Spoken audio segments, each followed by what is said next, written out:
Today we'll talk about how can you add Keypad language on your CallApp. We go to figure out this solution on how you can do that on your CallApp. So you just follow these ways, then it's going to work with you.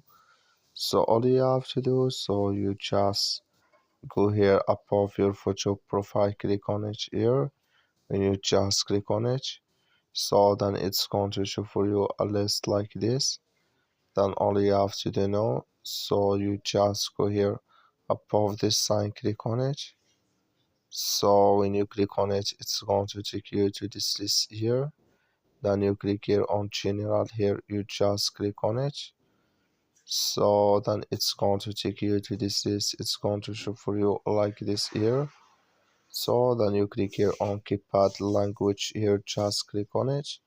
When you just click on it here, so then here can you find here Keypad language in this list. It's going to show for you like this.